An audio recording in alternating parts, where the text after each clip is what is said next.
আসসালামু আলাইকুম শাইখ। ওয়ালাইকুম সালাম রহমতুল্লাহ বরকাত। বলেন। শেখ আমি 1 মিনিট একটা প্রশ্ন করতে চাই আপনাকে। অনেকদিন যাবত কোথা চেষ্টা থেকে করতেছি বাট বলছেন? কোথা থেকে? মাগুরা জেলা, বাংলাদেশ, মাগুরা জেলা। বলেন। শেখ, আমি আমার নানা নানির কাছে মানুষ হয়েছি ছোটটা। এখন আমার নানা মনে করেন অবৈধ একটা ব্যবসা করে, হ্যাঁ। হুম। এখন আমি এখানে বোর হয়েছি তাদের থেকে। আব্বু আম্মু আমার কাছে থাকে না, তারা থাকে গোপালগঞ্জ জেলা, অন্য জেলায়। এখন তারা আমার 5 দিন কেটে ছোটতে মানুষ করছে, এখন আমি তাদের ইনকাম খাই। এটা কি আমার জন্য হালাল হবে? আমি এখন স্টুডেন্ট, দ্বাদশ শ্রেণীতে পড়ি, আমি ইনকাম করি না। আপনার জন্য হালাল এখন। হুম। যেহেতু আপনি এখন স্বাবলম্বী না, আপনার কোনো ইনকাম সোর্স নেই, আর প্রতিপালন করছে নানা নানি, অসুবিধা নেই, জায়েজ আছে।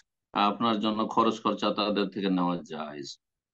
যে নবী সাল্লাল্লাহু আলাইহি সাল্লামের প্রতিপালন করেছেন তার দাদা আব্দুল মুত্তালিব। নবী সাল্লাল্লাহু আলাইহি ওয়াসাল্লাম প্রতিপালন করেছেন তার চাচা আবু তালিব। যে মার ইন্তেকাল হয়ে গেল, দাদার ইন্তেকাল তখন দীর্ঘ সময়।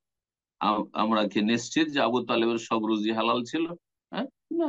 এমন কোন শর্ত নবী সাল্লাল্লাহু আলাইহি ওয়াসাল্লাম তো এইসব করেননি। এইরকম বহু ঘটনা রয়েছে সাহাবায়ে কেরামদের। সুতরাং শরীয়তের মাসলা, যারা কোনো ব্যক্তির অধীনে, মানে কারো ওপর আপনার অথবা কোনো একজন মেয়ের আহ স্ত্রী হিসাবে স্বামীর ওপর ভরণ পোষণ ফরজ রয়েছে, আর স্বামী হারাম খাচ্ছে, সুদ ঘুষ বেইমানি করছে, শুধু উপদেশ দেবে তাদেরকে যে আমাদেরকে হালাল খাওয়ান এবং হালাল উপার্জন করেন, কিন্তু তার কাছ থেকে তারা ভরণ পোষণ প্রয়োজনে নিতে পারবে, যদিও সেটা হারাম, তাদের জন্য হারাম। যারা উপার্জন করছে হারাম, তাদের জন্য হারাম, কিন্তু তাদের অধীনে যারা আছে, ছেলে মেয়ে স্ত্রী অথবা যেমন নাতি, তার জন্য হারাম বা তাদের জন্য হারাম নয়।